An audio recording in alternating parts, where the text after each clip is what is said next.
Welcome to a sunny new podcast where I'll be speaking to people from the arts, business and beyond, and shining a light on their stories of success on the South Coast. Today's guest is Oscar Brooks, the tech entrepreneur who founded V88, a no-code agency, at the age of 21. Oscar has gone on to become a thought leader in the no-code space, and V88 now has over 60 clients across 9 countries. But don't worry if you're not a techie. Oscar is great at translating the jargon into language we can all understand. And although we do discuss the tech, I was keen to focus on the man behind the work. So we talk about Oscar's journey from biochemist to no-code entrepreneur, how he keeps work fun despite the pressures of being a CEO, his advice for wannabe tech entrepreneurs, and how V88 make clients cry with joy. Oscar is on a mission to spread the word of no-code technology and transform businesses across the globe. This is the definitive interview about his story so far. Welcome, Oscar. Thank you so much for joining me today. You're welcome. Thanks for having me, man. It's a real pleasure. I have to say, as I mentioned to you earlier, I've been really looking forward to this conversation. It's just really great to talk to a local tech entrepreneur and a CEO working in what is a really exciting new area and experiencing a real growth period. So I think I've got you just at the right time. You might do. You might do. And while we're definitely going to touch on what no-code technology is I think it's critical for the audience at some level to understand what kind of business you guys work in. One of the missions of this podcast is to inspire. Okay. So I really want to focus on the man behind the no-code. I thought you might. Yeah. And dig into your origin story and your journey as a CEO and all of those learnings along the way. Okay. So before we get into no code, V88 and everything you're doing now, I just wanted to rewind the clock just a little bit, because I read that you said you were never a kid that always had a dream job in mind. And I think a lot of people can relate to that. Yeah. And I love the fact on your LinkedIn you say biochemist turned no-code entrepreneur. Yeah, it's random. It's so random. And on that note then, how did you get into biochemistry? Honestly, this is actually weirdly going back years, which is not something I just pictured myself saying.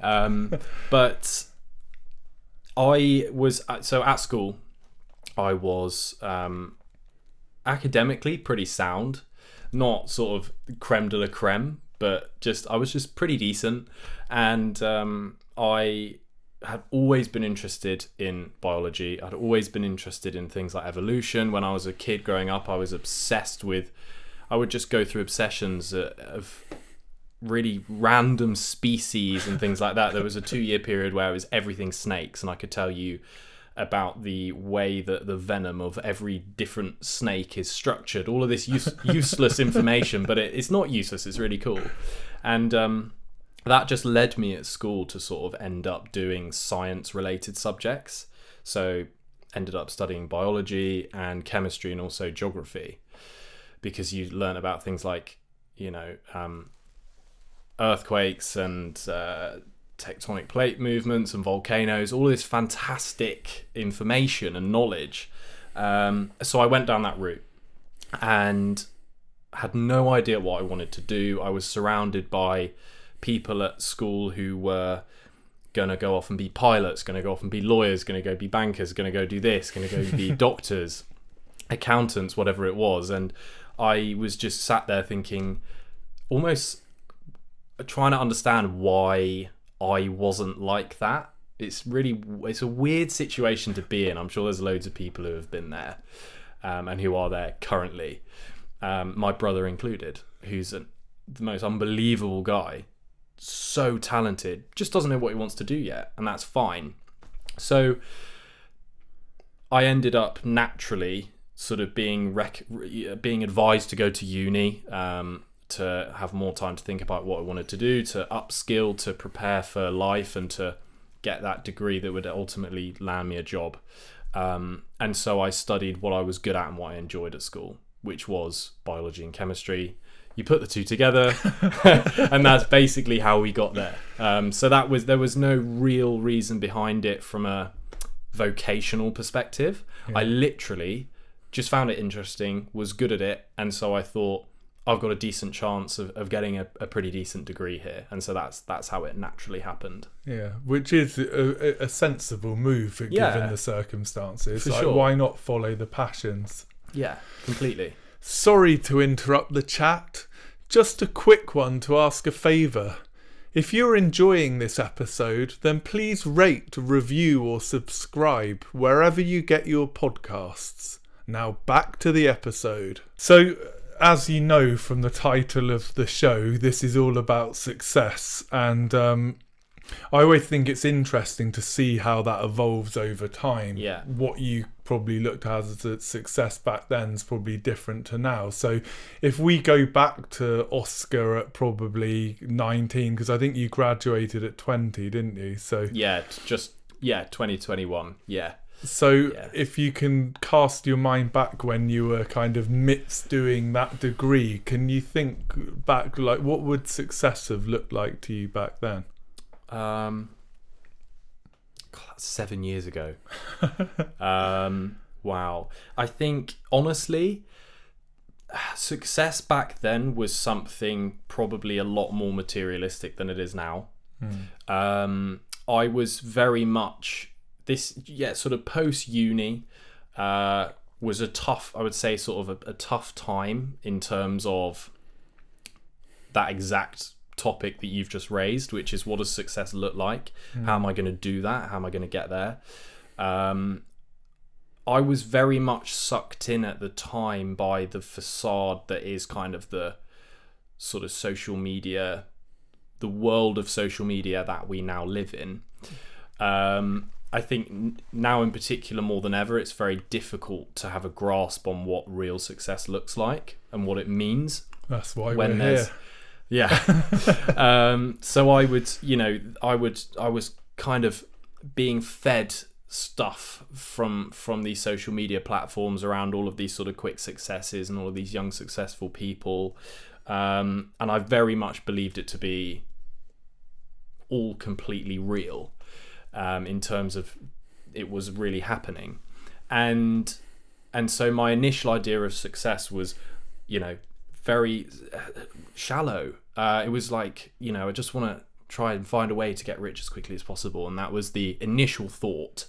That the idea that I had in my mind was that you just had to do things that you didn't necessarily enjoy, that didn't necessarily have a bigger meaning, but you just did it in order to kind of get to where you wanted to be. Yeah. And it was all kind of financial. It was just purely like the fast cars and the like you say, the image that's kind of portrayed in social media. Yeah, and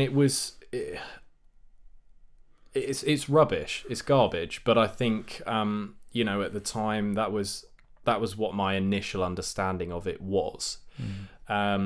But luckily, I kind of very quickly snapped out of that thought process, as some people do. Yeah. And my idea on success has changed unbelievable amounts.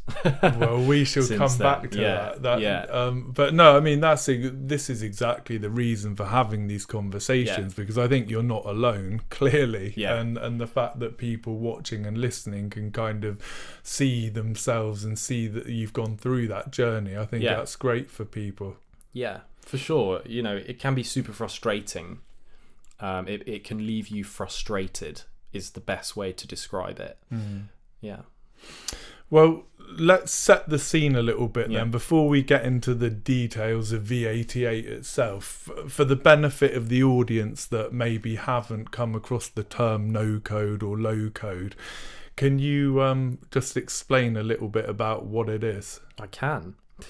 So, no code is essentially the use of some very clever technology that allows you to create software without writing much code. So traditionally, since the conception of since software first became a thing, people would write code. They would write it from scratch, from nothing. They would write code that would ultimately allow them to create functional software. And over time, it has, with newer, smarter languages of software and things like this, it's become faster, more effective, more efficient, more powerful, obviously. But what no code enables and low code, which is they're fairly interchangeable these days, but low code being the idea that it's a hybrid of writing code and using no code technology. That's kind of the ultimate package. What it lets you do is bypass a lot of the code that you would have traditionally written using drag and drop interfaces and other sort of clever interfaces and tools to essentially build software significantly faster. That is what no code is. It lets you build software faster, and it lets you change and iterate it significantly faster, in a nutshell. Yeah.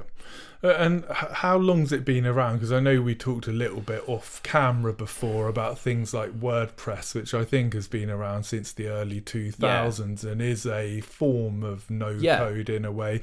As we talked about, I used to do web design back in the day when you would have to code, and now all of that is completely transparent to the user using a tool like WordPress or similar tools. Yeah. Things like Calendly, similar.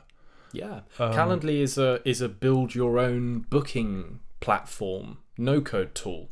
That's essentially what it is. If you look at it that way, it's been around certainly for longer than people think. But it's the terminology that is probably newer in concept. And to be honest, as someone who is partially a marketer, as someone trying to grow a business, it's a term that is definitely misunderstood even amongst technical people. It's definitely overseen, and the no code as a concept has this sort of label of being simple and basic, which might be the case for 5-10 years ago. Yeah, but that's just simply not true. So it has definitely been, exactly as you say, sort of decades. But in terms of its current guise, the kind of platforms that you guys are using now, more like 3 to 5 years, would you say? It's evolving and maturing at such a rate that it's on another level to where it was 6 months ago, is the speed at which things are moving. And it hasn't had this rapid ascension of AI that obviously everybody is talking about, but under the radar, it's just slowly but surely just creeping its way into software in general. That being said, we've had artificial intelligence for way more years than people even really know. But commercially accessible AI, in very recent, and it's just so it's maturing and developing at a rate that is almost hard for us as world-leading experts to keep up with. Because these teams who run these no-code products and who build these platforms, they're so smart, and they are just so efficient in the way that they operate that we'll raise something or mention a common thing that we really think the product or the platform or the technology as a whole could do with, and it will be on the roadmap and it will be implemented by the next quarter. So it's insane.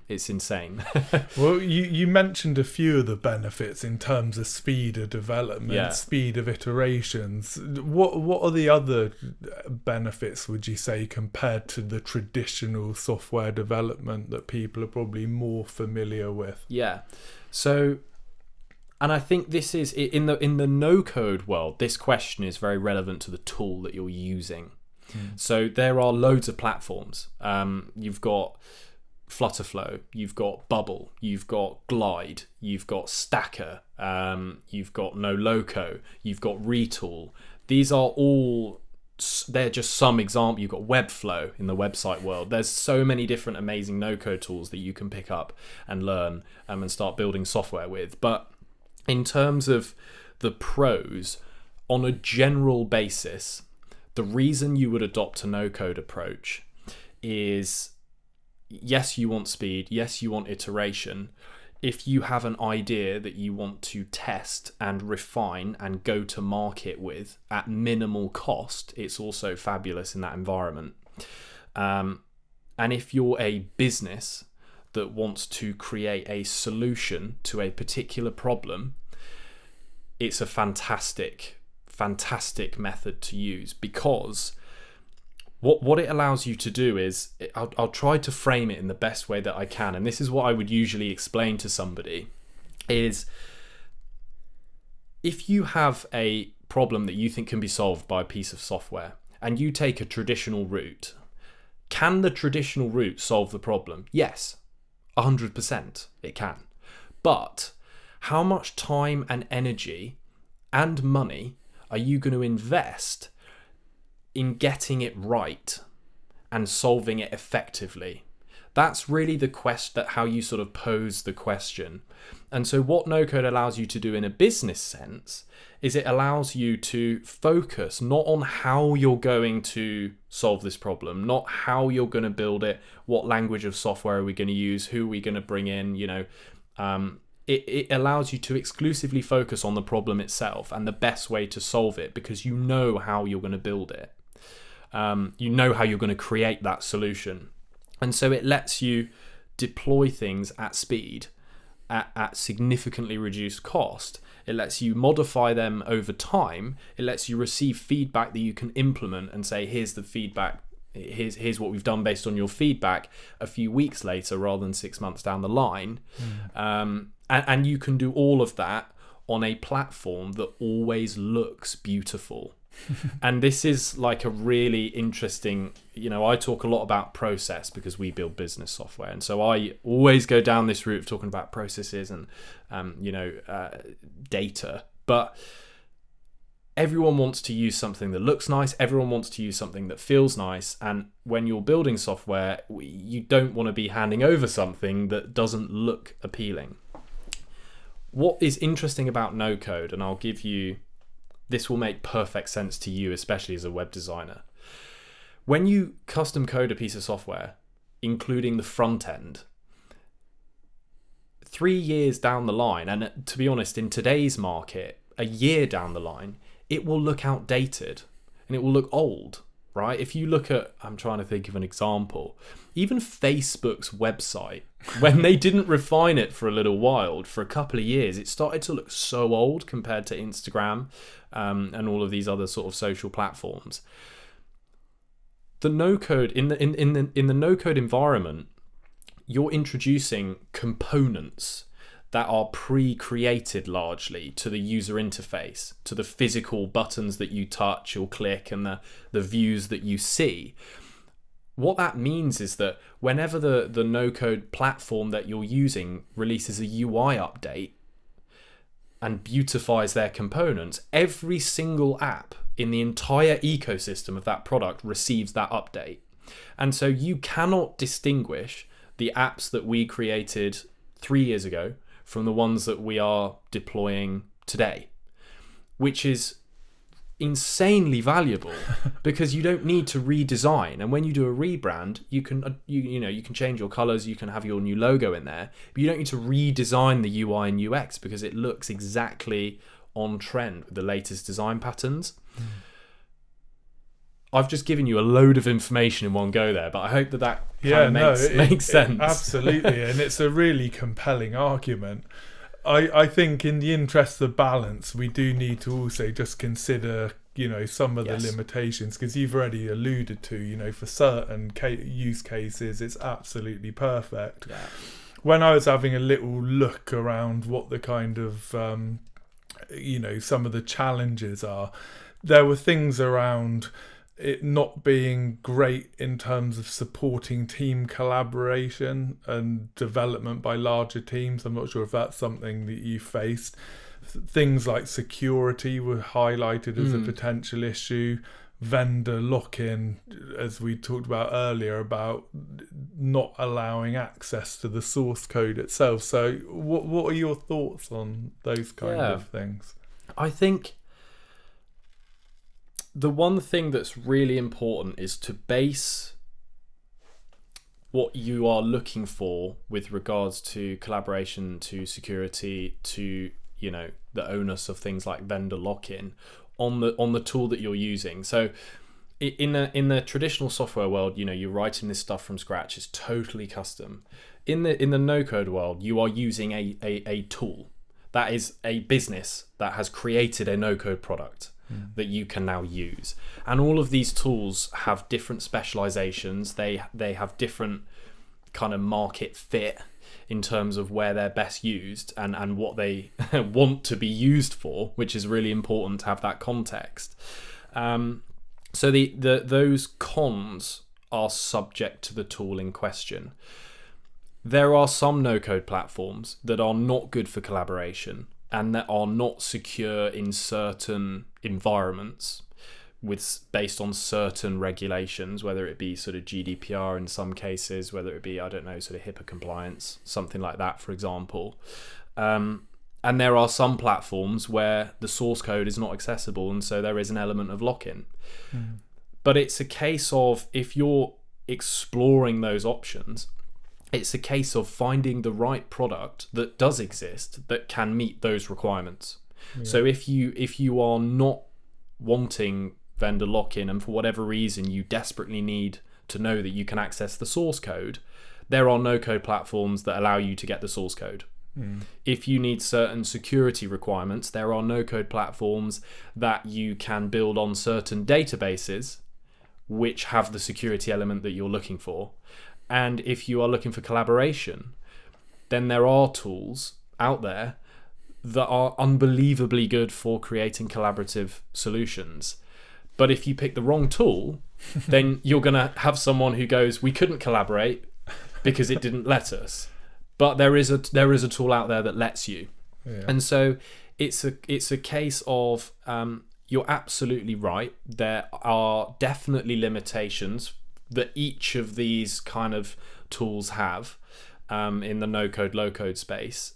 And it's about doing your due diligence, speaking to the right experts who you trust to tell you the truth, who will give you the answers to those questions so that you start with the right tool, knowing ahead that those certain criteria are met.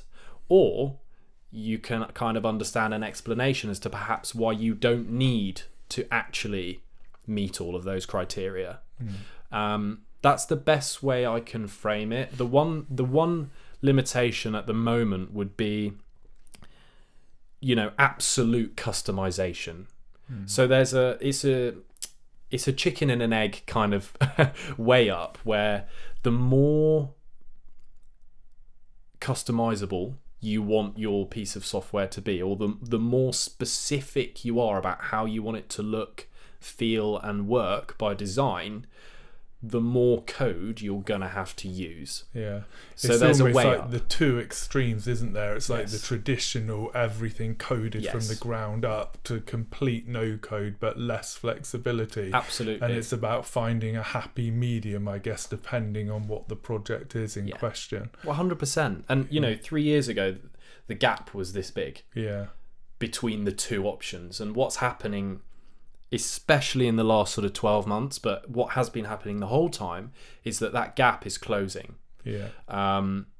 which is super interesting. And if and when, I believe it's when, but if it meets, if they meet in the middle, it'll be very interesting to see what's happening there with AI as well coming in on top. It's just nuts. Well, I'll tell you what, this is a perfect time to, I think, transition now into the V88 story.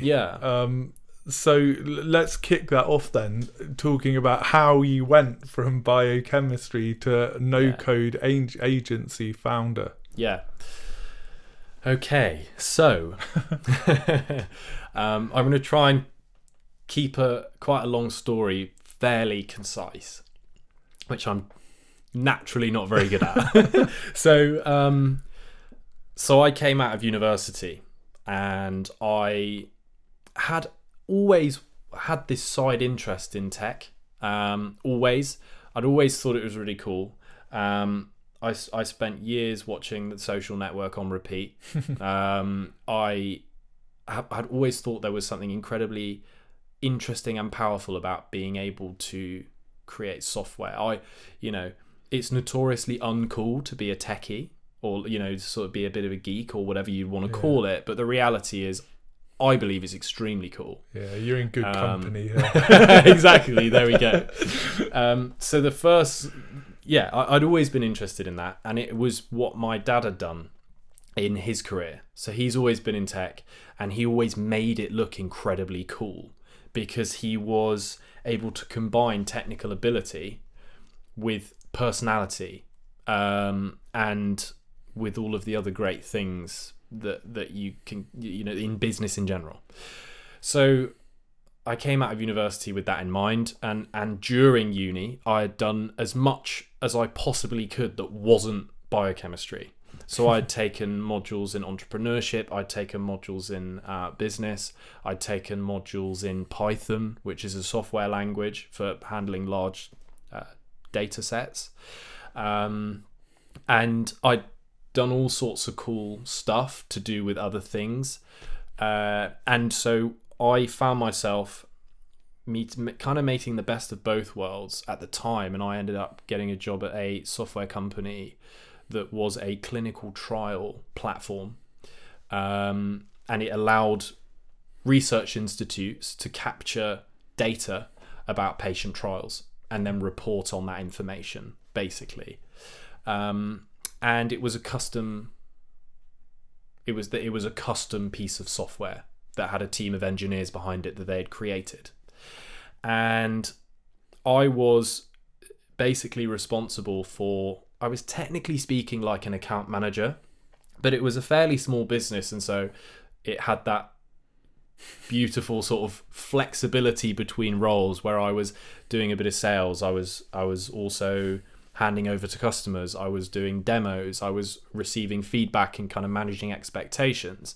And part of that feedback, every time I went on site, every time I showed the customer the platform, it was basically they wanted a slightly different version of it. They wanted to customize it. They wanted to tailor it to make it theirs, where they did something that was slightly different to our other customer over here, naturally, because no two businesses are truly the exact same, right? And there was varying levels of difference in what they wanted.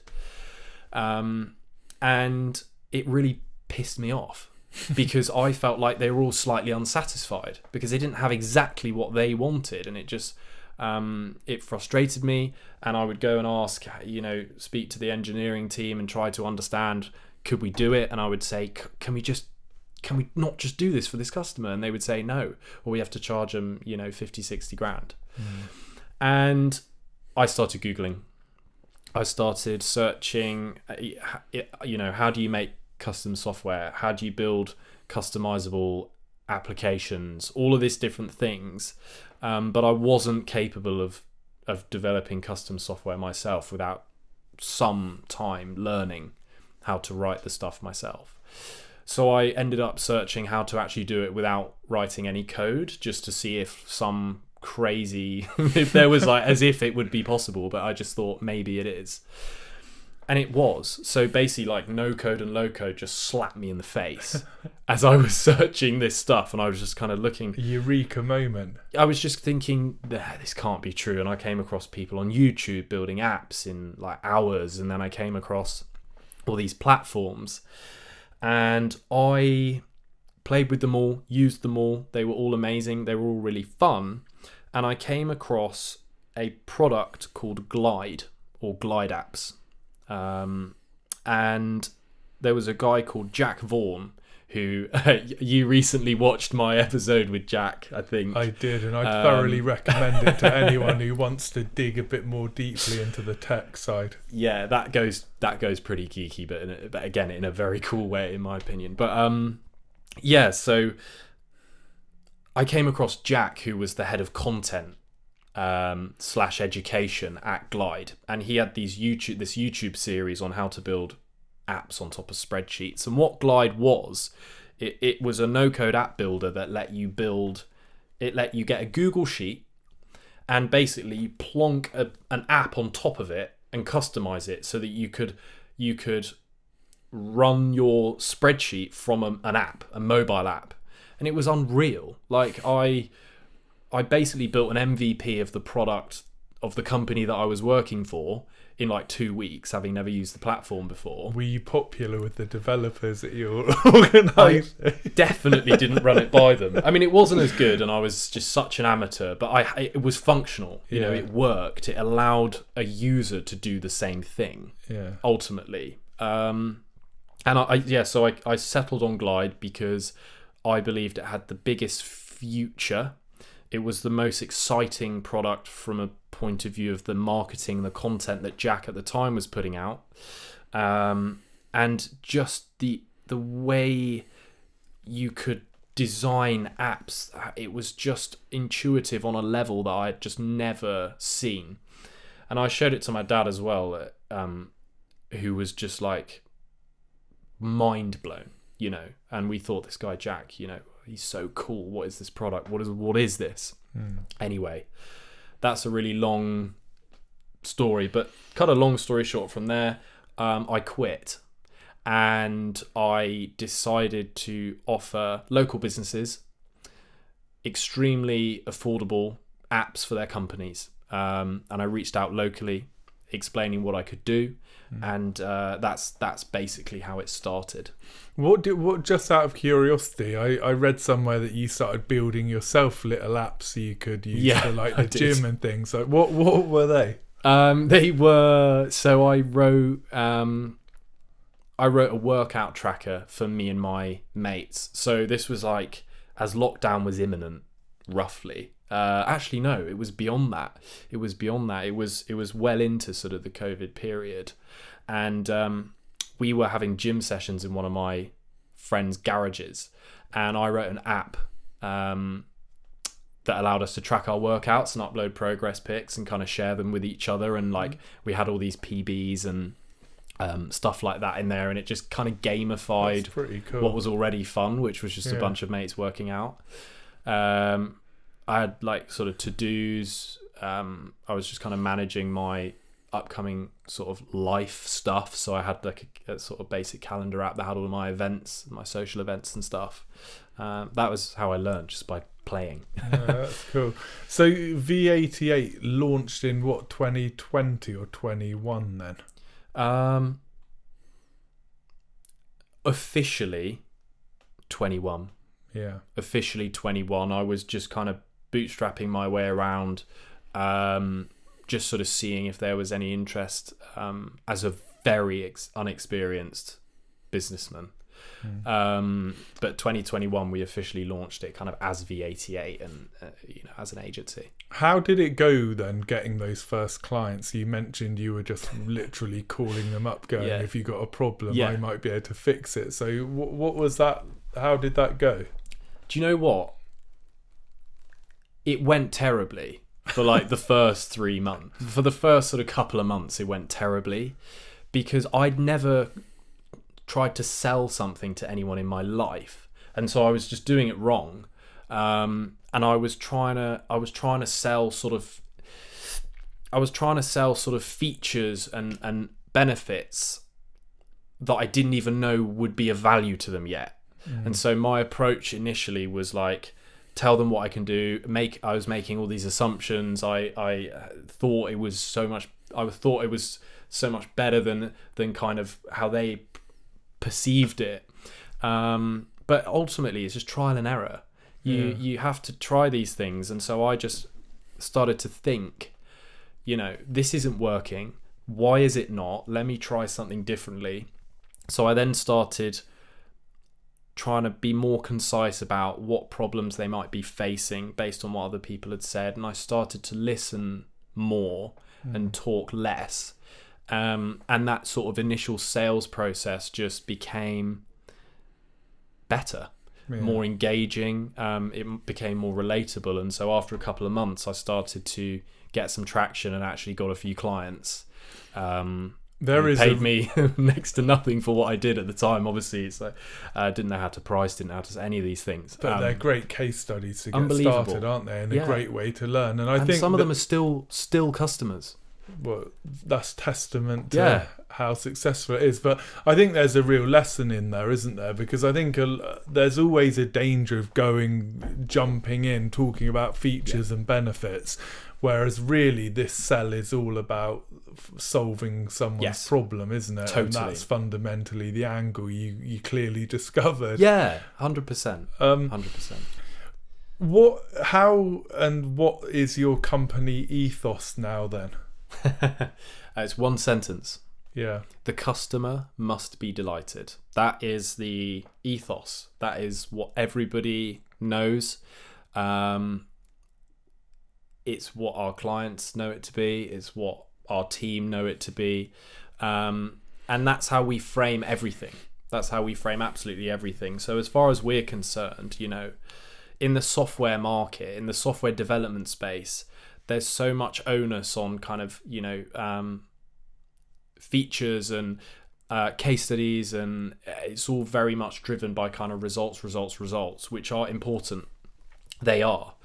But there's not so much of an onus on the other side of business, which is why do we choose who we want to work with if we have multiple parties, all of whom can probably give us the result and the same outcome?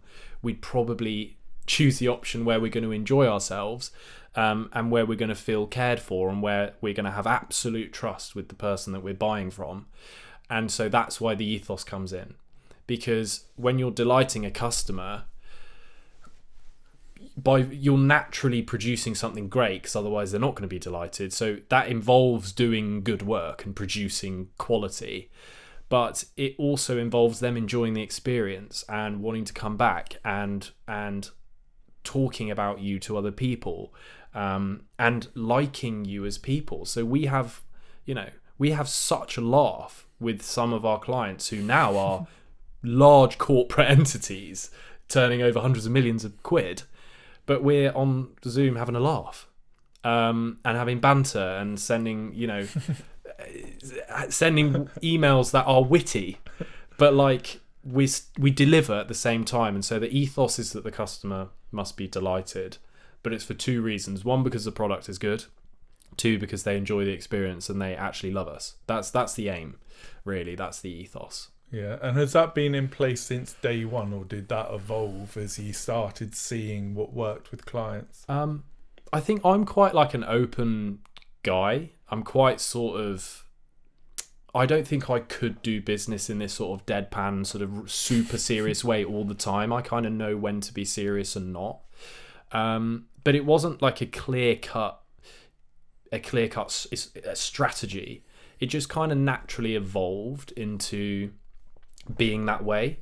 I found it so much more rewarding and enjoyable working with customers who we had fun working with, and so naturally I would kind of look at the situation and be like, why is that customer more happy than this one? Why is this one not as delighted as this one? Who was working with that one, who was working with this one, all of these different things. And ultimately it kind of evolved, and there was this moment where we just said, right, from now on, this is the aim. The aim is to delight the customer, and if we can do that, then we've done our job. And so it naturally became a thing about 2 years ago. But we firm it up as we grow the team, and 2 years ago there was no team. So like the ethos is now part of the culture of the team that wasn't there before. Yeah, and I definitely want to talk to you about culture. So with V88, it's really clear that you've got in at the start, really, of this kind of modern, let's say, evolution of no code, and you've caught this wave, it seems. So who is your ideal client now? You've talked about, some clients you've delighted and you've continued to evolve in that respect. So who are your ideal clients coming to you now? Our ideal customer is a business that is between size-wise 10 plus people, 10 to hundreds / thousands of people, really, which is broad. And so by sort of size of company, it's tricky to nail down because we've delivered amazing work for startups. We've delivered amazing work for global giants. So it's kind of a combination of both types of business, but by use case or by why they're there, it is because they are a business that knows their trade, that are established. Typically, they are established in the sense of, for them, sales and marketing is not an issue. What they are looking to do is take things to the next level because they want to scale, they want to grow, and the processes that allow them to fulfill the service that they are providing are lackluster. It might be because they are very spreadsheet heavy or very paper based, and you have information scattered, you have data and information and what customers want and what jobs are on all over the place. And you wouldn't believe it. Some of these companies are just running everything off of email and Excel. It has no centralization, it has no structure, and it is extremely time consuming. And so we'll work with a business like that, knowing that that's really like our ideal customer. And I'll say it straight to them. I'll say, you are our ideal customer, by the way, and you're the sort of business that we want to work with, that we know we can deliver on. That's pretty much it. And as your business has evolved, from chatting to you, you're in a fantastic position where the word of mouth is spreading, and you're, the way I understand it, all of these clients are more or less coming to you now. Yes, that is true. Yeah. They are. They are. Yeah. It's inbound at the moment. Yeah. And are there any sectors that you see out there that you think, I'd like to move into that space? With what I'm currently doing? Yeah.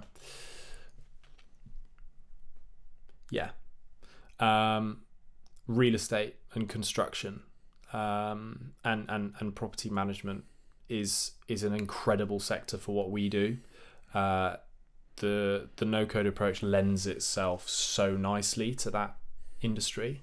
The legal sector, we are doing increasing amounts in that space, whether it be legal data collection and manipulation and provision, or whether it be actual processes for actual sort of law firms or businesses that market for law firms. It seems to be very untapped as an industry by technology, as does real estate and construction. So when you look at the sort of generic products that those industries have, they are super outdated and super generic, and there are limited sort of, it's hard to make it fit, to make something that exists fit for exactly how your business operates. Real estate, law sector's brilliant. And sort of bread and butter companies that are providing a service that has always been valuable and always will be valuable. You look at businesses like stonemasons, conservatory manufacturers, tarmackers, whatever it might be, businesses that have always been there, that are looking to just make things easier, make the business more efficient, make it more profitable, keep the team streamlined, keep clients updated, just things like that. Processes like that can be totally transformed, and that's the sector. Those are the sort of sectors that we're just looking to target more and more at the moment. And do you think that comes back to some of the benefits in no code that some of these kind of organisations probably wouldn't have been able to afford maybe building custom solutions prior that would have done the job, and now it's almost opened up a market that wasn't there before. Absolutely. Yeah, you've hit the nail on the head basically with that. So you're absolutely right. We're built there's this sweet spot, which is where you find something that we can do comfortably very quickly in weeks or a couple of months, that would take a kind of custom route, 6 months to a year, if not more. So we definitely take on projects that play to the advantages of the tool that we use, which is Glide, very specifically. We also take on projects that work nicely with how we operate and what we are good at, even within that ecosystem. And I learnt that the hard way as well, But it's like if you were an extremely good boxer, and you had the option to take on another boxer or a kickboxer, you're probably, if you were wise, you'd probably go for the boxer, because the kickboxer is just going to piece you up. So it's we definitely are selective, and we choose projects we know we can succeed on. For sure, yeah. And what about the global expansion? Because it's pretty amazing. After only 3 years, really, you've already got multiple clients in 9 different countries or something. Every continent. Yeah, every continent. So, what do you think's enabled that international growth in such a short time? Do you know what? I think COVID accelerated the way we do business online. That sort of switched things up completely, massively, because it got everybody using, I think, simple tools like Zoom. Was the one that really, was obvious to me, that just sprung up out of almost nowhere. But I think COVID has influenced that way of working, where people were forced to work online. I think they started to therefore open their horizons to picking service providers that weren't necessarily the best in their locality, but were just simply the best. I think that got people used to working with businesses in different time zones. And I think all of that combined has just led to this boom of sort of what you could at the top level deem as sort of like, the more recent sort of internet economy, which is people are just doing business with service providers and companies and softwares all over the planet. So it's extremely fun, because you get to work with and speak to and meet people in different parts of the world who literally are from different worlds in some cases and have different cultures, different way of doing things. And so when you're catching up with someone, even just simple conversations like, what's the weather been like over the past week, is way more interesting because you've got one client you've spoken to in the morning who's in like 10 feet of snow, and someone else who's being hit with a ridiculous heat wave, and obviously you're just sat in the middle in England where it's raining. But like it just makes it all very interesting, with different cultural backgrounds and things like that. And on that subject then, what's been your favourite project to date? Wow. I know it's like choosing a favourite child. Let me think. Probably Reform Alliance, because of the implications of the project in terms of the purpose of it. We worked with a non-profit organisation in the US called Reform Alliance. They are huge, and they are founded by Jay-Z, Priscilla Chan, and a couple of other pretty well-known individuals. And it's basically their whole movement is to make the justice system in the US more fair towards black people. And it's it's an unbelievable cause. The team that we were working with were absolutely exceptional, and we built a court watch tool that basically, so they had like thousands of volunteers all over the states that would go to court hearings, capture information about those hearings, and they would analyze this information and this data to try and find ways to make it easier for those who are convicted who are black to essentially get their life back on track, and to not end up being convicted again. And the passion that they put into that project was absolutely astounding.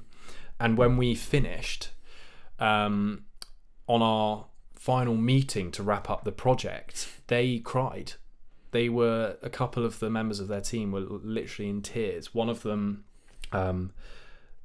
didn't attend the meeting because he literally just didn't want to, he couldn't do it. So that was where we had built a serious relationship on another level. In fact, I literally have goosebumps from describing that because it was so amazing. But they were totally wonderful, and we haven't worked with them for a year now because the project finished, and that is the way it happens sometimes, unfortunately. And we keep in touch because we like them and they like us. So we interact on LinkedIn and we email every now and then. That was special just because of the bond that we had with that team. But I enjoy every project we do, every single one, whether it's a difficult one, an easy one, whether it's an interesting topic or not so interesting topic. It's fun. That's the main thing, because we make it enjoyable. We make the customer happy. It's a very rewarding job, because you solve frustrating problems, and so people are grateful for it. Is the best way I can sort of describe it.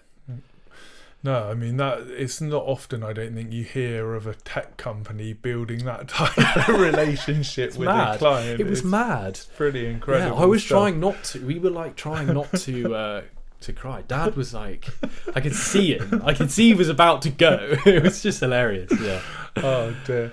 So, looking to the future, other than making more of your clients cry on Zoom, yeah, hopefully for the right reason. Definitely for the right reason. Just to be clear, they cried for the right reason, with joy and happiness. As we talked about, the growth has been unbelievable, and I think you said the team's grown even in the last 6 months from something like 4 to 11. Yeah. I read a mission statement of yours from March of last year, so 2023, where you said, we're going to build a bigger team, delight even more businesses in even more countries around the world. Yeah. I don't know if you remember writing that somewhere. Where are you on that mission, and what is next? So I wanted us to be 10 people by the start of 2025. So that's come way quicker. In fact, the last 6 months has escalated faster than I thought it would, without a doubt. We hired last August, so a year ago, basically, we hired our first team member, making us 3. And then we hired another one shortly after, and it was 4 of us until much more recently. Things started falling into place, and we started getting some of the little things right, and we started focusing on the business, and getting details right, and having strategy sessions and setting targets and all of these important things that you have to start doing at some point once you've proved a concept, which is, we can do this and it's fun and we can make money out of it. We've now basically started to attract in our space some of the best talent on the planet for it, and have had the pleasure of also hiring some of the best talent in the entire no-code space. So we've got, our team is truly unbelievable. It actually is, it's phenomenal, talented, passionate, interesting people now work for us, and it's been insane to watch that unfold. And we use Basecamp, which is a product, if you have a startup, Basecamp is the best collaboration product you could ever use. It's insane. And everyone has to submit an update at the end of the week. They don't have to, it's optional, but they do. And there's a question that pops up for everyone at 4 p.m. on a Friday that says, how was your week? Any issues? What have you liked? What have you not liked? What are you on next week? And every Friday I just look forward to seeing that, because I just go ping, ping, ping. And these updates come through of these guys just saying stuff that is just out of this world in terms of just appreciation for what they're doing.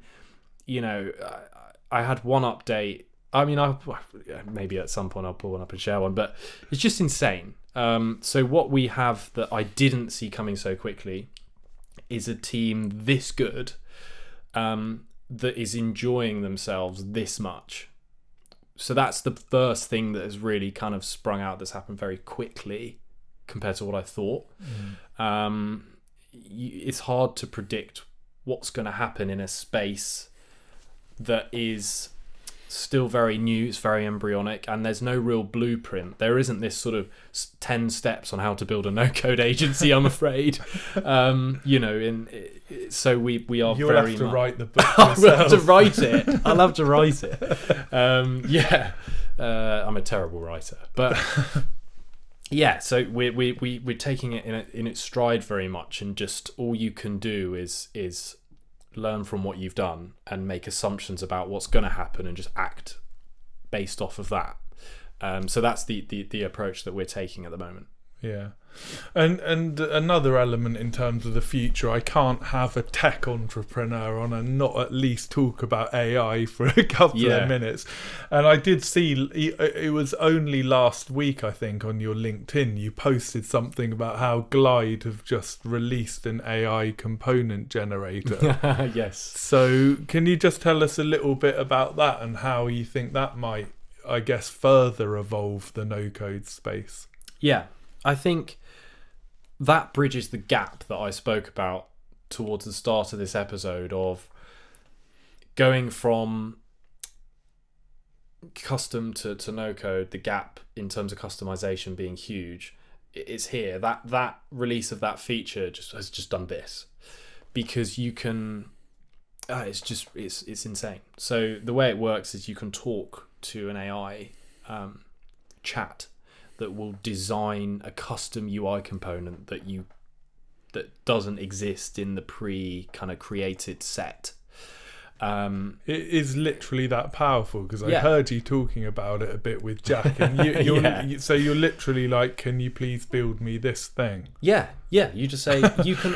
So the founder of Glide, David Siegel, he posted something where he uploaded a screenshot of the Apple Fitness health rings. You know the health rings, there's 3 different coloured ones for the different elements. I'm afraid I know you're an Apple guy, I'm an Android guy. Fine. I'm sorry.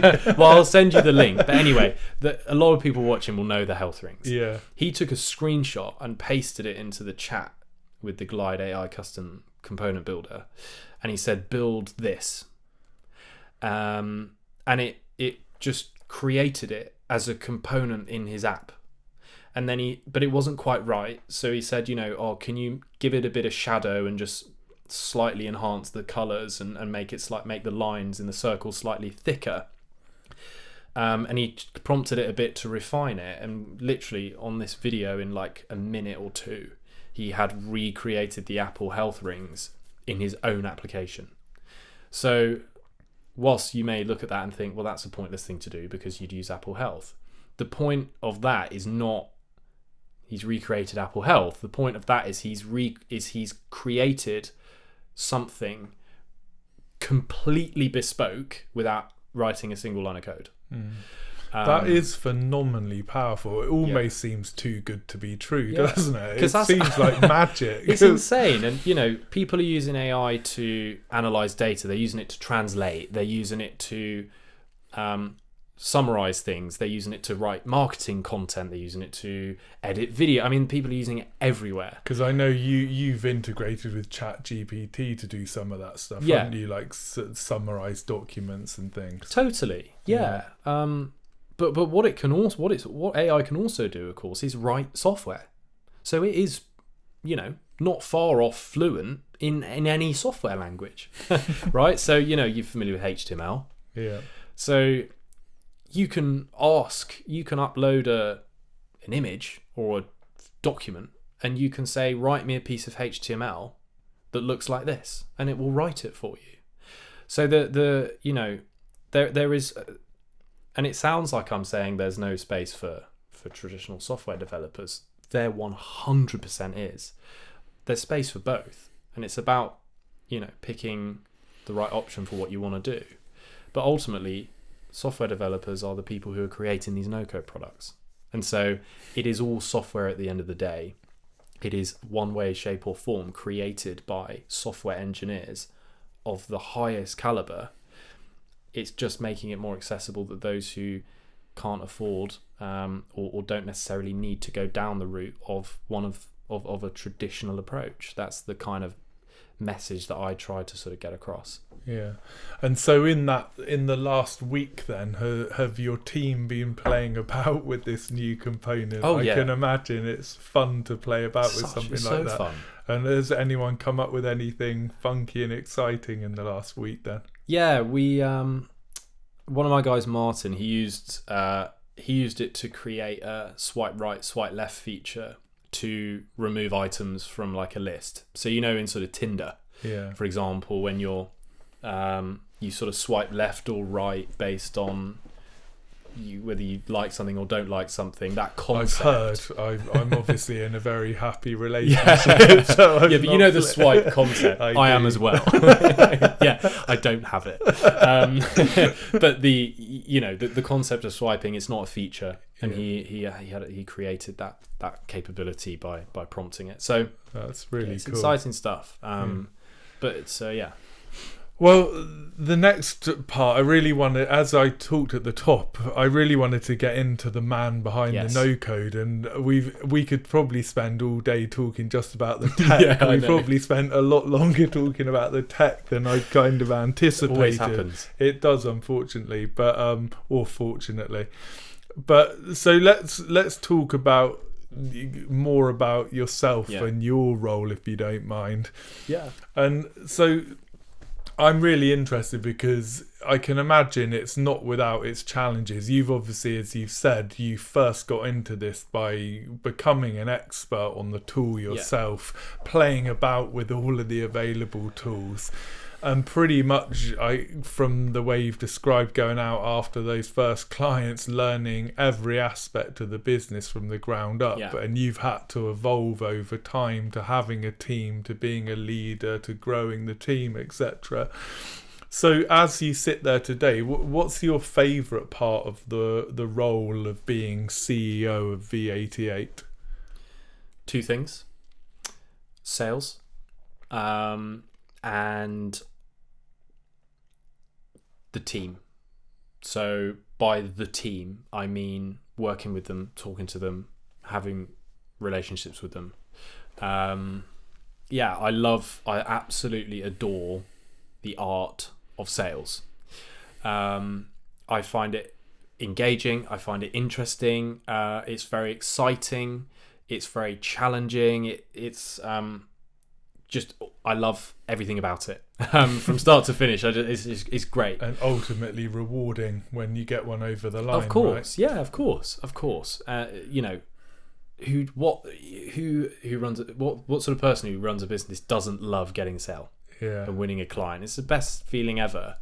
But yeah, that to me is really, really fun, because every conversation that you have in the sales world with what we do, in particular, is totally different. The type of customer is different. Their personality is different. The sort of things they want to hear is different. The sort of things they look for is different. And so having to adapt to your environment very quickly in a sales environment is really fun. And yeah, just the other thing that I love is as you can probably tell, I like anything that involves people and communicating. So the other side of that is my team. They're all so much fun to hang out with, albeit often online, and just working with them and seeing them learn off each other and just bouncing ideas around. That is just so much fun. Yeah. Our team catch-ups are just a laugh, you know. How easy did you find that transition then from doing everything yourself to having a team and suddenly having to delegate certain tasks? Yeah. Because that can be a challenge, I think, can't it, in the CEO journey? It's difficult. It's all about trust and respect. So, you know, I always will try to take the approach of, if I'm going to hire someone really, really good, then I'm going to let them get on with what they're really, really good at and not get in the way of that. I'm hiring developers, for example, because I know that they're better than me at that.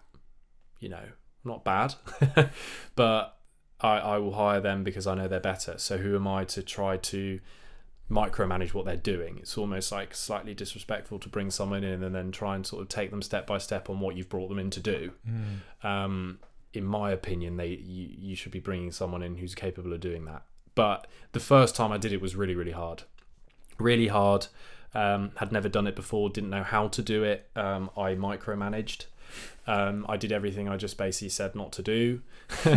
And I just started to feel more comfortable, started to see that they could do things on their own. Found it ridiculous that I had ever been like that. And so it's hard. And just in general, the period of growth that we've had and the speed at which we've had it has been just insanely challenging, on like a workload and from like a mental perspective. It's definitely been the most challenging sort of 6 months of my life mentally, without even batting an eyelid. But worth it, obviously, you know, worth it, but hard. It's hard to grow a business. I don't know, you know, anyone who ever says it's easy, I just think you're either extremely lucky or you're a super genius, or you're lying. It's all the three. It's hard. So let's talk about that then. Just again, maybe the benefit of your experience for people out there, either going through it or maybe going through it in the future. Like, what is it that's so hard? What are the challenges? It's the sheer volume of things that you know you need to do that compound and add up. And it's the stress of not doing, knowing there's things you need to do that you haven't done yet. Tasks that vary in duration from 2 minutes to a couple of hours. And when you're trying to grow something where you're playing every role, where you're running sales, you're running marketing to get the leads, and then you're on the sales to try and close those leads, and then you're onboarding them to your services, and then you're delivering the service, and then you're on support and fulfillment afterwards as an account manager, looking after them and making sure everything's okay whilst trying to bring in the next lead and to make the next sale and do the next thing. Mm-hmm. So that whole process of like a business from start to finish, to manage it and just to start to try and everything. Yeah. So, you know, organization is imperative. Sleep is essential. Sleep is so essential. But, you know, I think it's easy to just work a stupidly long day, but you just get slower throughout that day without taking those breaks. And so what I've learned to do is, and I'm not one of those, you know, people online who talk rubbish about having 3 days in one because they break down their day. That's just nonsense. But it is more effective to plan your day. So I'll plan my day at the start of every day before my day starts, and then at the end of the day I'll look at what I've done, and that sets up part of the plan for the next day. So it's just breaking down this massive sea of things that you have that you know you need to do into day by day checkpoints. Just if you're running a business, you're just consistently getting things done, basically, and it's about picking the right things to get done first, and then doing those things effectively and delegating the things that either someone else can do better or that you don't want to do. And then you end up with this lovely sort of scenario where you're doing the things that you are best at and or the things that you enjoy.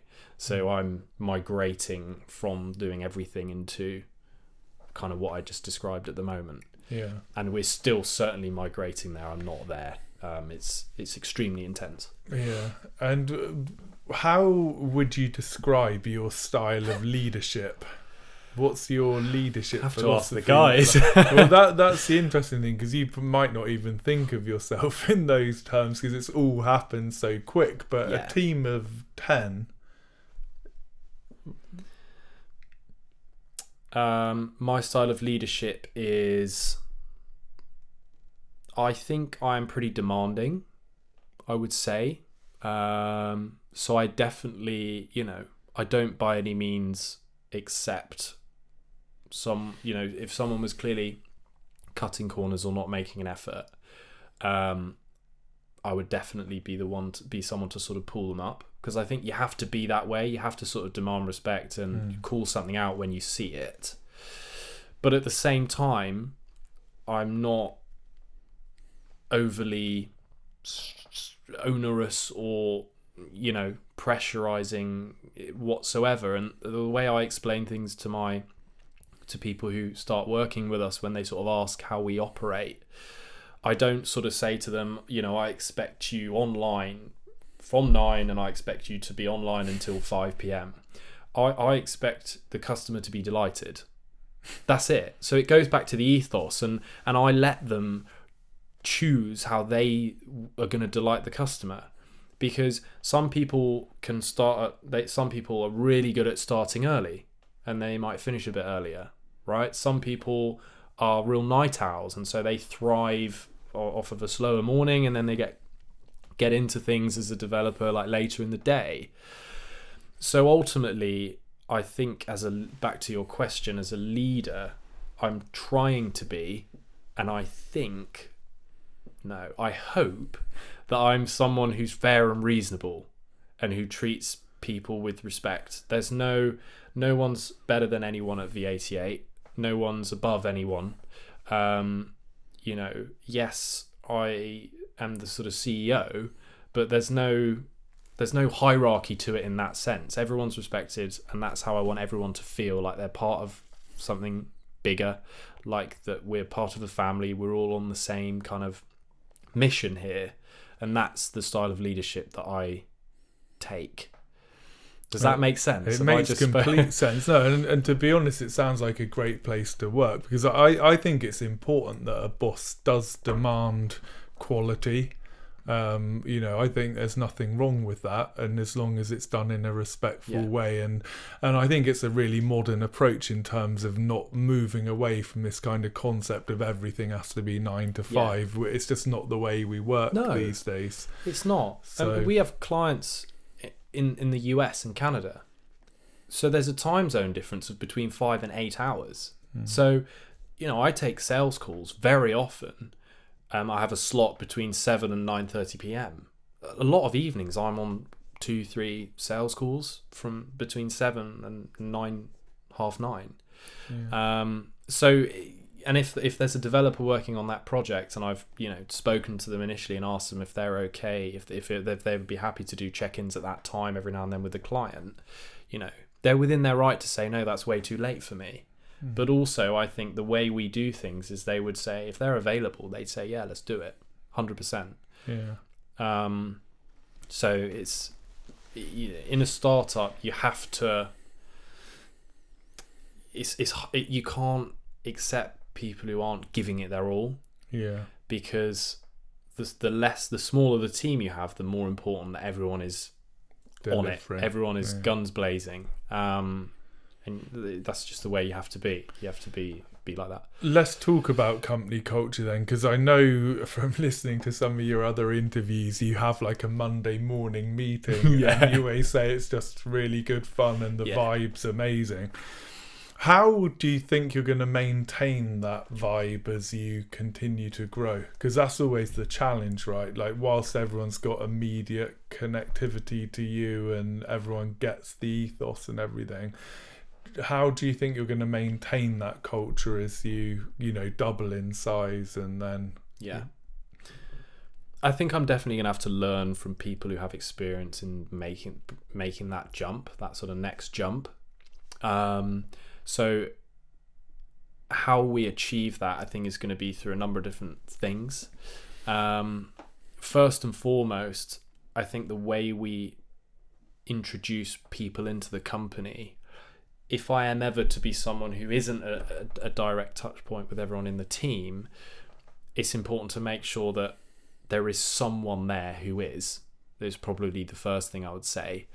The tools and the technologies that we use and the way that we choose to communicate is really important as well, because you don't need to spend loads and loads of time with someone to catch up with them and touch base with them.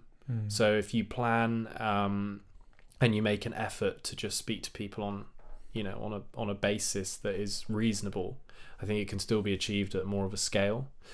But ultimately, I think it's about the people that you bring in. And when I watch things, when I listen to things, when I read things, you can put in systems and processes and all of this stuff to your heart's content. But ultimately, you have to bring in good people. And so my understanding and the way I'm going to approach that exact challenge is to focus on bringing in the right people.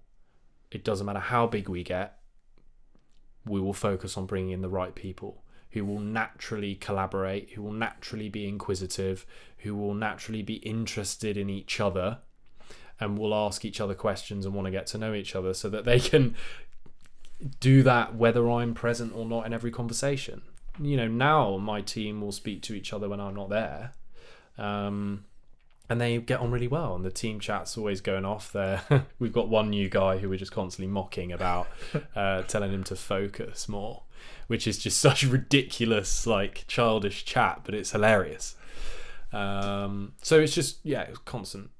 It's just keeping that sort of communication and that culture as you grow, I think, is all in the people and what you expect from them. And you start it small, it should spread and continue to be that way. Yeah, and it almost becomes self-fulfilling and spreads organically. Totally. Something else I wanted to touch on, you mentioned your dad and having a role as, is it co-founder? And yeah, it is. I think mentorship, something that's so important, and again, just a lesson for anyone watching, thinking about development, self-development, continuous development. How important do you think having the right mentor is? Absolute paramount. Absolute paramount, because it's dangerous when you trust someone like that to give you advice, because you are assuming that the advice that they're giving you is the right advice. So, you can have a mentor or a coach who leads you down the complete wrong path. I am utterly blessed to have a mentor who I trust, who is experienced in a similar field, and who is morally sound. He's not morally sound. He's a great guy. He's a kind person. So for those reasons, I think I just fell on my feet in terms of mentorship. What I would say is in a mentor, it's very easy for somebody to say the right things and to make it seem like they know what they're talking about. But you have to look at, the track record and who around you knows the person that's potentially going to mentor you, and what is their reputation as a person in business and outside of business, not just what they tell you. That's probably the one piece of advice that I would give on that. Yeah. And what do you think the main benefits of having a mentor are then? You reduce the number of mistakes that you make, because you're preemptively aware that they exist, so you can mitigate them up front. When you do make mistakes, you can also mitigate them faster because the person mentoring you has probably made those same mistakes and therefore knows how to resolve them, having made them and resolved them terribly their time. So what you do when you have a mentor like that, you kind of accelerate faster in your skill set, but also in your experience, because you're absorbing bits of theirs. So the benefit is the significant improvement in the overall skill set that you have that comes from experience. People learn by doing, but they also learn by learning from someone else who's already done it. So it's invaluable. Yeah, it's amazing. I definitely wouldn't have learned everything I know now at the age of 26 if it wasn't for a mentor type figure in the environment. Yeah.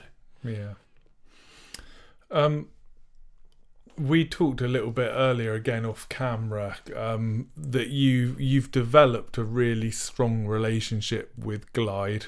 You've definitely become a prominent figure within the no-code industry. Yeah.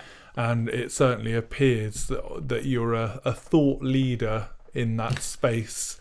I just wonder, again, just to benefit others, what do you think the importance of maintaining these type of partnerships are, and aligning yourself to organisations that share those same values that you've talked about being so important to V88? That is some question. The importance in general of relationships is huge, and I think it really comes down, this is just a general, I think a lot of people overthink how business works. I think they overthink what you need to do and how you need to do it. There's a lot of overthinking and over planning and sort of forcing things that happens. If you can offer somebody something of value and they can offer you something of value in return, and you like each other, you're pretty much certain to have a good relationship and benefit from that, and both of your businesses equally will benefit. Such as if we work with customers, they know that we have something of value that we can offer them that will benefit them. And the same goes with partnerships.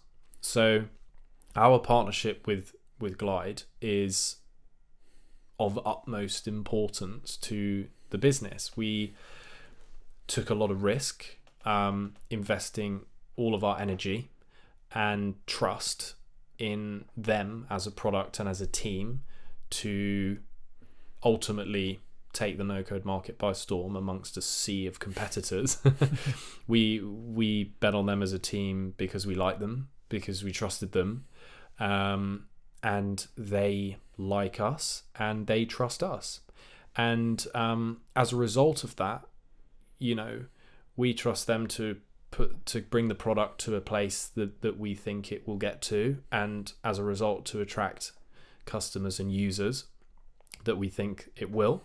And they trust us to deliver on behalf of those, for those customers, on behalf of them, and to represent them. So the partnership is essential there. And ultimately, our involvement from their perspective is we enable their clients to get the most out of the product, and we make them like the product more. We reduce the chance of them churning, and we increase the customer lifetime value, and we get happy, amazing customers who have problems that we know we can probably solve because they're there in the first place looking for a custom piece of software. So the partnership is incredible. Partnerships in general, I think, are amazing.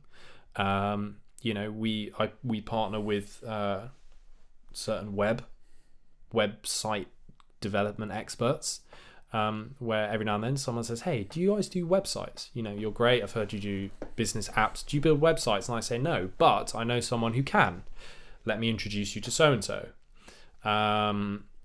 and so the whole partnership partnership aspect of business is huge, and I think it's everywhere, and it's important to recognize that early on, spot what could be a good partnership, and make an effort to capitalize on it, but also make an effort to invest into it and have faith in it, and not expect immediate. I think a lot of people partner and expect immediate like, hang on, but we partnered and it's been a month and you haven't nothing's happened yet, where's all my, but a partnership is a relationship, and a relationship doesn't just happen. It's you have to nurture that and look after it as you do any other kind of relationship. So I've gone on there, but hopefully that answers the question. It definitely does. I mean, it's obviously at the center of everything you guys are doing, and completely emphasizes the importance. And it's a great piece of advice, as you said, for anyone starting any kind of tech company or any type of organization, quite frankly, which leads us to the last question I wanted to ask about the business side of things. And it's a very broad question, but I've heard you talk about the start of this journey, and I wonder, for others that are out there thinking, I've got this idea for a startup in the tech space, what advice would you give them about just getting started? Get started is the first thing I would say. There's to start a company, you don't need a brand package and a beautifully articulate website and an entire team and a marketing strategy, and you don't need anything.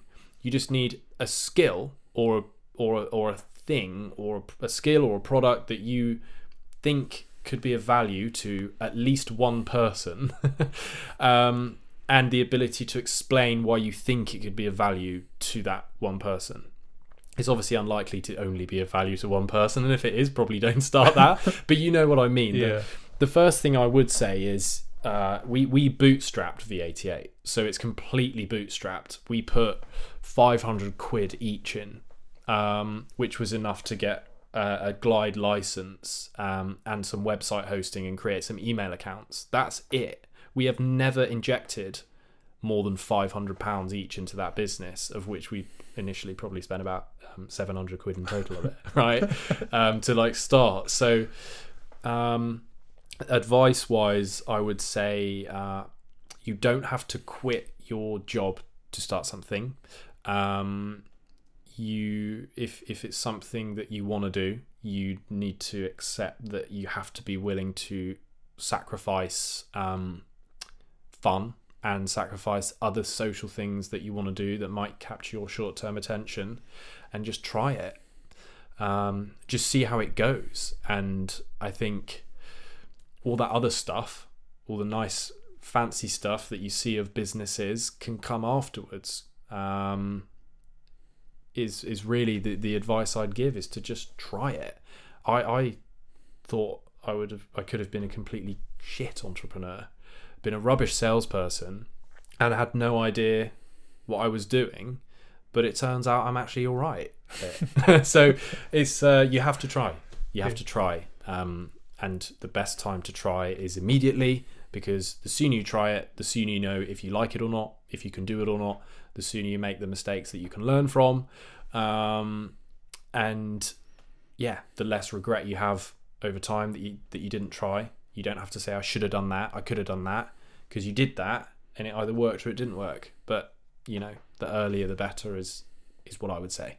Yeah, no, it's a great answer. It's a similar concept, but I love this idea of kind of failing fast. Just get on, do it. If it fails, it fails. You learn, you pick yourself up, you do the next thing. Yeah. But there's just that continuous moving forward, because I think, like we were talking earlier, whether it's your personal life or business, there's always so many reasons not to do something, right? Yeah. And everyone gives them an excuse. 100%. Once I've built the website, then I'm going to go and give this a go. Once I've got my glossy brochure, then I'm going to go and try and sell. Yeah. But you're walking, living proof that you don't need any of that. You just need an idea. I'm not the only. There's thousands of people who are walking, living proof of that. And I think,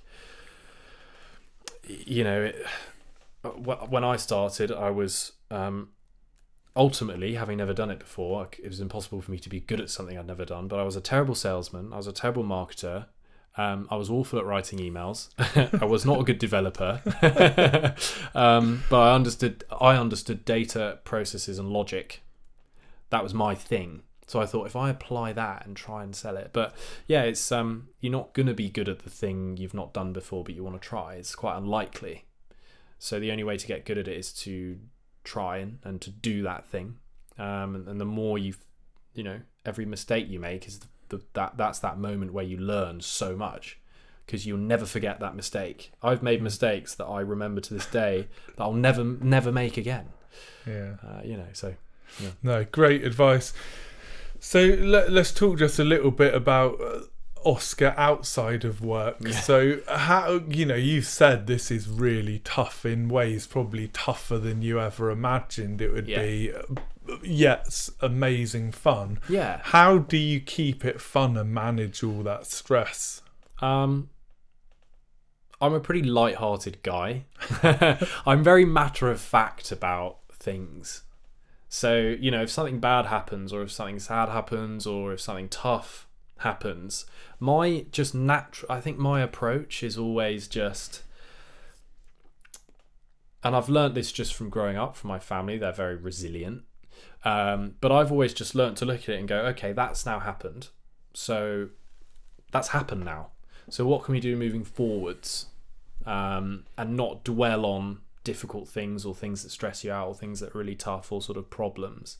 I think it's important, I've found, to just be able to remain focused, most importantly when you're frustrated or stressed. That's the time that you have to really focus.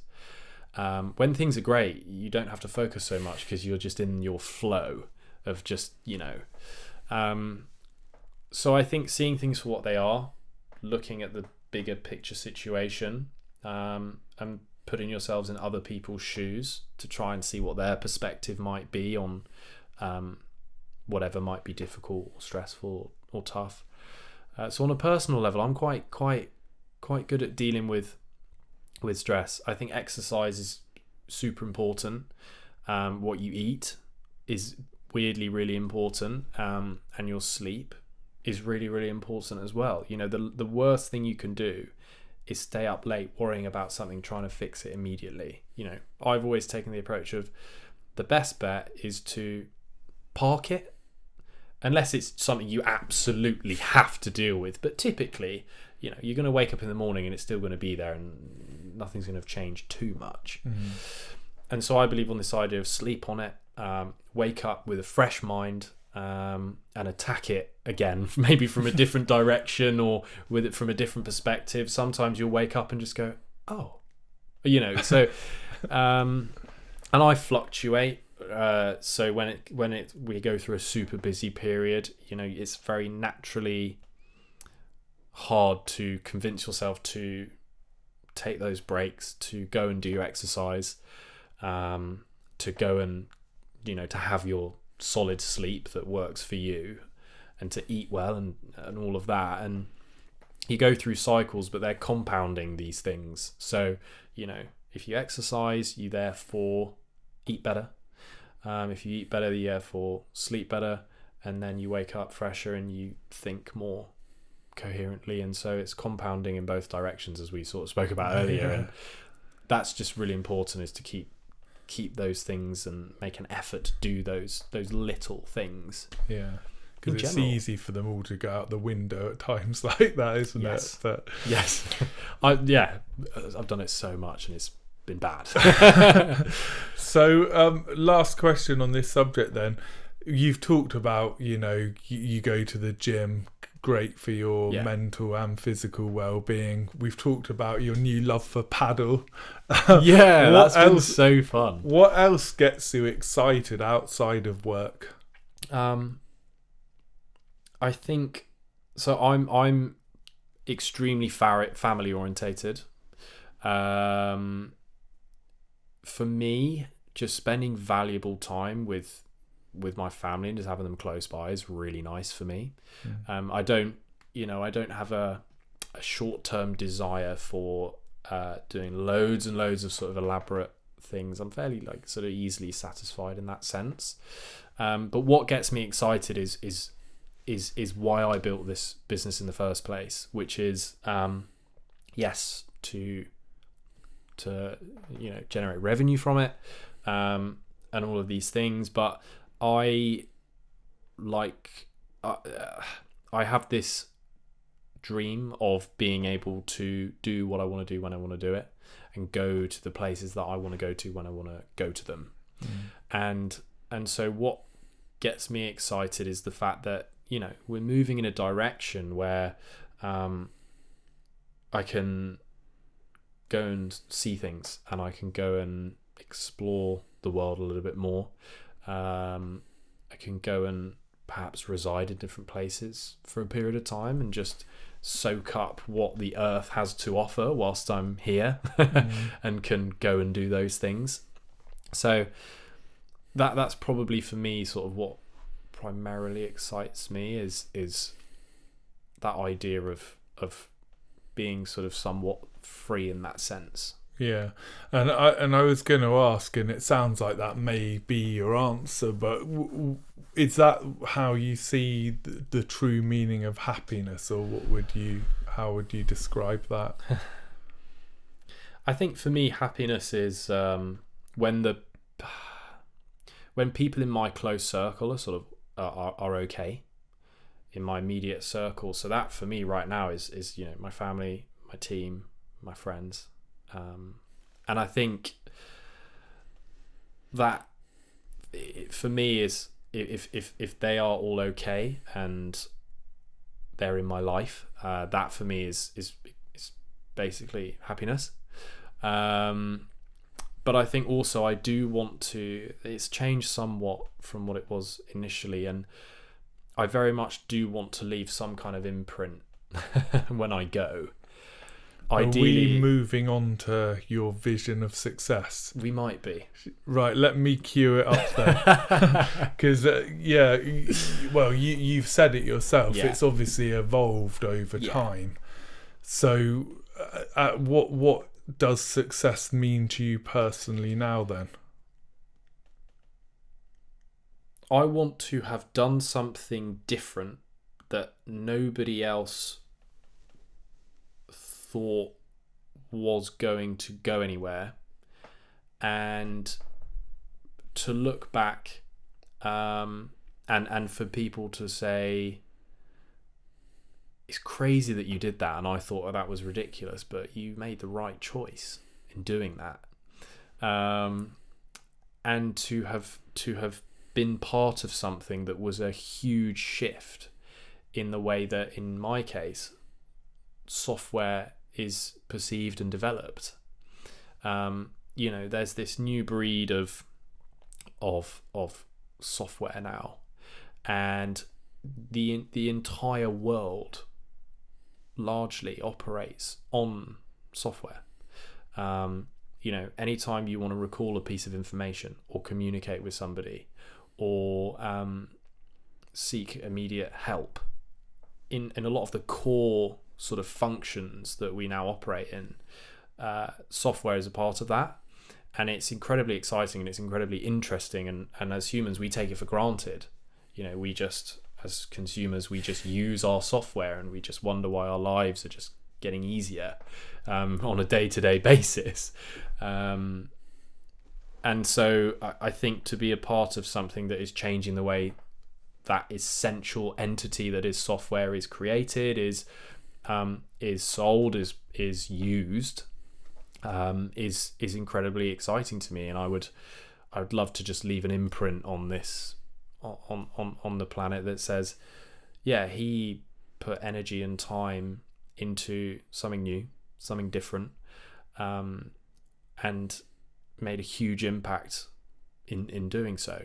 I think that's an ambition that's much larger than probably I had before, maybe where I sort of slightly doubted myself, and my own sort of abilities. But yeah, I think that's what I would deem as success looking back in my old age. Well, that's an amazing answer. I really, really like that.